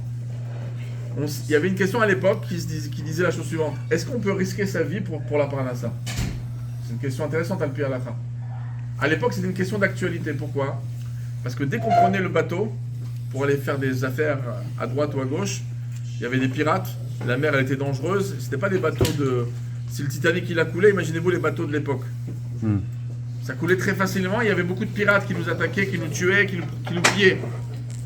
Donc, on a posé la question à des décisionnaires, est-ce qu'on a le droit, pour la parnassa, de se risquer sa vie? La première assurance vie, elle n'a pas existé aux États-Unis. La première assurance vie, elle est marquée dans le Talmud. Des fois, des gens ils disent, parce qu'on a le droit de faire une assurance vie, est-ce que c'est la Imouna? C'est marqué dans la Gemara. Dans la Gemara, quand on prenait le bateau, dans le 5e chapitre de Vatra, c'est marqué qu'on déposait à une banque de l'argent, et que si tu étais attaqué par des pirates ou tu ne revenais pas, la veuve, elle venait récupérer de l'argent, et plein d'argent. C'était l'assurance. Et donc, on pose la question, est-ce qu'on a le droit pour la parnassa? La réponse, elle est que oui. Pour vivre, on peut prendre des risques même de mourir. Parce que la vie, c'est plus fort que tout, et la parnassa, c'est plus fort que tout. Après, ça, c'était quelque chose de connu. Dans le judaïsme, cette réponse. Mais au Noda Biuda, on a posé une question plus compliquée. On lui a dit, la personne, elle a de quoi vivre. On va dire, allez, on va dire, elle gagne 10 000 euros par mois. Maintenant, est-ce qu'elle a le droit de prendre des bateaux, risquer sa vie pour gagner plus? Elle a de quoi vivre. Donc, c'est du luxe. Alors, de mettre sa vie en danger pour du luxe, de mettre sa vie en danger pour la parnassa, on a dit, on n'a pas le choix, bon, on travaille, c'est dangereux, c'est dangereux. Mais je gagne ma vie. C'est pour avoir du luxe. Pour avoir 2 voitures, pour pouvoir voyager en business, je sais pas. Pour ça, tu veux prendre des risques. Le Noda Biuda il répond que c'est permis. Même pour le luxe, tu peux prendre des risques. Et il donne une explication un peu intéressante, hein, dans la 10e réponse de Yoda, il écrit ça. Il écrit quelque chose. C'est quoi le raisonnement? Alors il écrit ça il y a 200 ans, aujourd'hui c'est encore plus fort. Il dit, Il faut savoir c'est une génération où il y a trop de changements. Ça va à 1000 à l'heure. Donc même quand tu penses que tu es riche ou que tu as de l'argent, il faut que ta tête elle continue tout le temps à vouloir gagner plus. Pourquoi? Parce que tu sais pas. Une fois il y a le corona, une fois il y a la guerre, une fois il y a ça, une fois il y a ça, une fois l'État elle arrête de subventionner tel projet. Le 15 janvier. 10 janvier, il connaît la liste.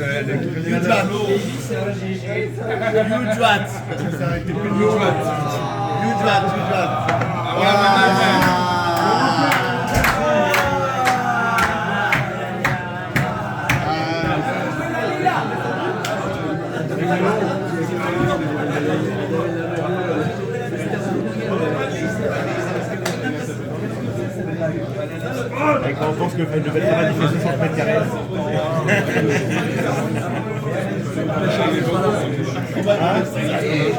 Alors, 60 mètres carrés. Et avec les toilettes. Et la cuisine.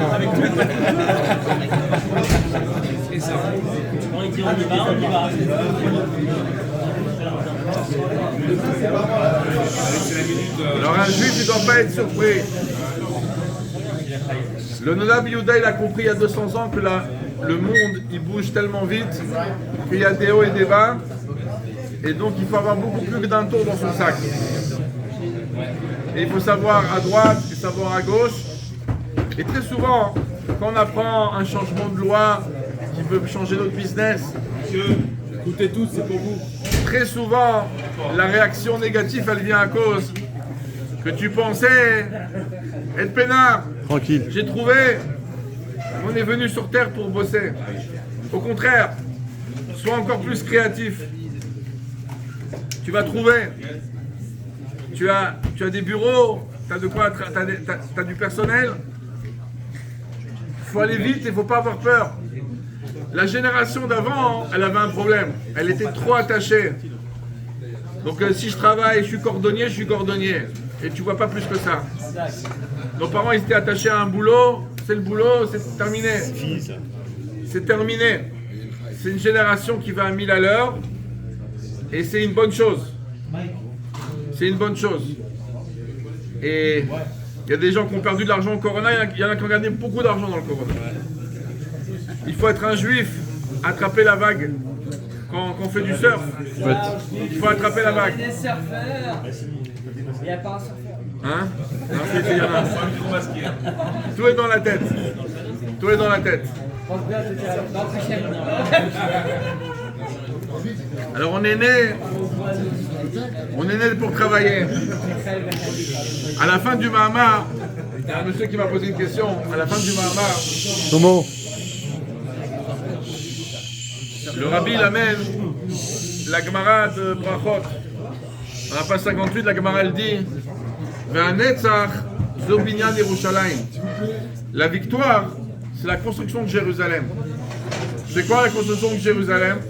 Dans le service de Dieu, il y a un Tosfot, dans Ta'anit, page 17. Le Tosfot il dit Yerushalayim, c'est Yira Shalem. C'est une crainte de Dieu parfaite.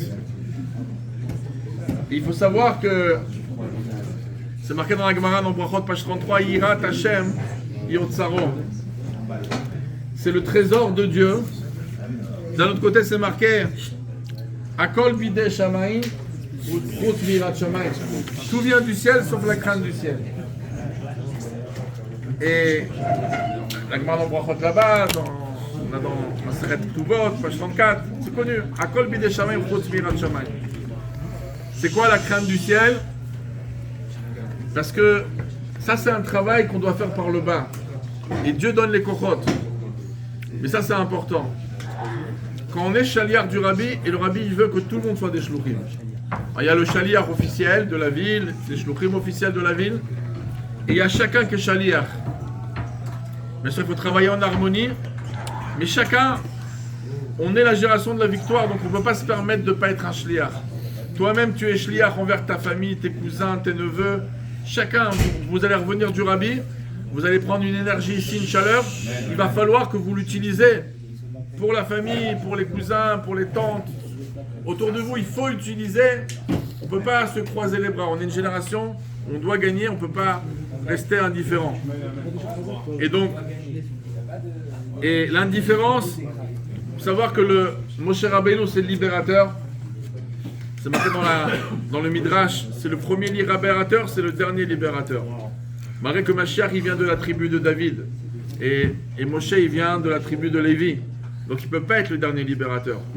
Mais une des explications, c'est que c'est ce style, c'est son style à lui, en mode Moshe Rabbeinu, qui va faire sortir le peuple juif. Pas simplement à travers la force de la Torah, comme l'on dit dans l'écoute numéro 11, mais c'est surtout Moshe Rabbeinu. Vous savez, quand vous ouvrez un livre sur les tzadikim, vous avez lu des biographies de tzadikim, ça commence toujours la même chose. Des parents extraordinaires, un enfant très vite, très doué, à tel âge il connaissait les Mishnayot par cœur, à tel âge la Gemara. Ça c'est toutes les biographies. Alors si vous ouvrez une autre biographie, vous ouvrez une biographie d'un grand tzaddik, et ça commence par quoi? Tu sais pas qui sont les parents. Bon, bizarre, c'est un livre biographie un peu spécial. On ne nous raconte pas qui sont les parents. L'enfant grandit et il voit un arabe qui frappe un juif et il lui en colle une droite décisive, il le tue avec un coup de poing. Bon, c'est un gars du bétard, bah, c'est un colosse, il a la droite de Mike Tyson. Ok. Ensuite, une autre histoire. Ils sont là-bas au centre commercial de Créteil. Il fait la queue devant le cinéma. Et qu'est-ce qu'il y a là-bas? Il y a des filles qui font le tour. Ils attendent leur tour pour payer. Et il y a quelques gars comme ça qui viennent, qui bousculent les filles. Et lui, il arrive, ce même colosse, il leur colle plein de droites. Il les met tous à chaise, hors service. Et après, les filles l'invitent. Il dit, bon, tu nous as sauvés. En plus, t'es Hercule, en plus, t'es Don Juan. Galant, on va à la maison. Donc, il rentre à la maison. Et le papa, il le reçoit. Et on dit, pourquoi vous venez tôt aujourd'hui? Il dit, il nous a sauvés, celui-là. Bon, il lui dit, tu sais quoi? Maintenant, le type, c'est un curé. Il lui dit, bah tu sais quoi, tu prends ma grande fille, elle est pour toi, c'est la plus belle, tu la prends. Ouais, tu lis un livre d'histoire de tzaddik comme ça, tu prends le livre, tu dis, bon, je me suis trompé. Ça n'a rien à voir avec un tzaddik. Bah, c'est ce que la Torah fait sur Moshe Rabbeinu. On ne sait pas qui est son père ni sa mère, c'est marqué un homme de la maison de Lévi, c'est marqué une fille de la maison de Lévi. On ne sait rien du tout, il faut regarder les midrashim pour savoir qui c'est qui, ou attendre quelques parachutes plus tard. Deuxièmement, il voit un Égyptien qui frappe un Juif, il lui colle une droite. Ça que c'est marqué avec le nom de Dieu, ça c'est un commentaire. Et le 105, Vayach et Tamitri, il a frappé l'Égyptien. Donc il frappe c'est un colosse. Ensuite, il y a des filles d'Itro qui arrivent, fils de curé d'Avodazara, qui font un tour, ils veulent prendre de l'eau dans le puits, ils se font dégager par des jeunes, par des voyous, ils rentrent dedans. Il arrive en héros à la maison d'Itro et il se marie avec la plus belle. Ça c'est Moshe Rabbeinu. Et ensuite Dieu lui parle au buisson ardent. Va sortir mon peuple d'Égypte. Voilà, c'est ce que la Torah nous raconte. Bah, c'est un livre bizarre, il faut fermer le livre, on a dû se tromper. C'est pas possible. Mais le message il est important. Dieu il dit ça c'est un libérateur. Un libérateur c'est quelqu'un qui ne peut pas rester les bras croisés. Il voit une injustice devant lui et tu n'as pas besoin que ton père ou ta grand-mère c'était le duc de Buckingham ou je sais pas quoi. On n'a pas besoin de savoir qui sont tes parents, c'est toi. Et si toi tu es capable de ne pas rester indifférent devant des injustices, que ce soit quand on frappe un juif, que ce soit une injustice envers des non-juifs. On sait qu'une fois le maire de New York, il est rentré à 2h du matin dans les années 70 au bureau. Il est rentré en Yichidut chez le rabbi. Et le rabbi il lui dit à 2h du matin, je suis très inquiet de la parnassa des Chinois à Chinatown. Vous devez les aider. avant qu'il y ait la délinquance. Vous devez aider les Chinois à Chinatown. Il faut leur donner des fonds pour ouvrir des business. Il s'est dit, mais c'est quoi cet homme-là? À 2 h du matin, il s'inquiète des Chinois à Chinatown. Le rabbi. Ça, c'est ce qu'on appelle un leader. Ça, c'est ce qu'on appelle un leader. Mais en vérité, comme le Baal HaTanya dit dans le Pérec 42, on a tous un petit Moshe en nous. Et ce petit Moshe en nous, c'est des gens qui ne vont pas rester indifférents. Et la délivrance, ça va dépendre de gens qui ne vont pas croiser les bras, qui vont se bouger. Pour construire Jérusalem, pour construire aussi la Yirat Shamayim, il va falloir se bouger. Et se bouger, ça veut dire de prendre à cœur les choses. Il y a un Fabregan, je ne vais pas tout seul au Fabregan, j'amène avec moi 5 copains. J'appelle des amis. Il y a un chiour, je ne vais pas tout seul au chiour. J'appelle d'autres personnes. Je vais à la Shul Shabbat, j'amène mes gosses avec moi pour écouter la Torah.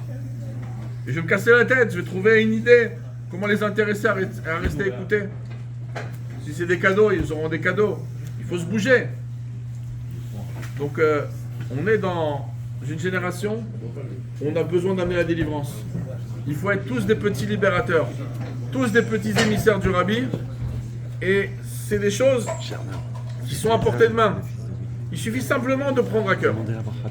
Simplement de dire, allez, c'est Shabbat, il y a un cours ce matin, je vais arriver tôt et je ne vais pas tout seul. J'amène mon fils. Si jamais mon frère il habite pas loin, je l'amène avec moi. Il y a un chiour, j'appelle 4-5 personnes. Je vais tout faire pour qu'un autre juif il va écouter un Dvar Torah. C'est comme ça que la délivrance elle va arriver. L'chaim, l'chaim. Chaim.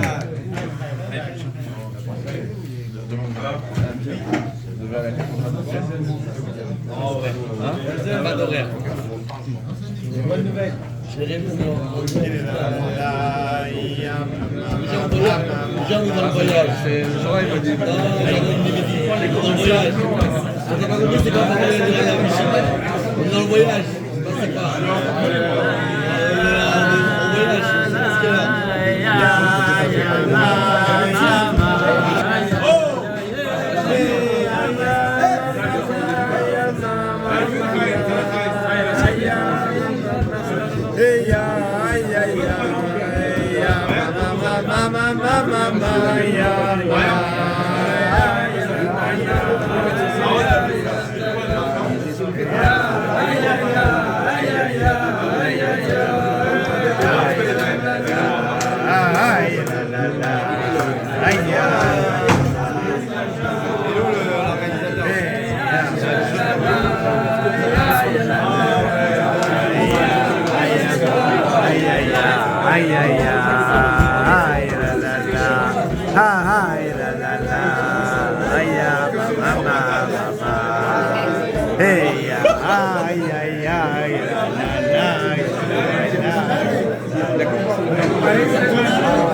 Shekha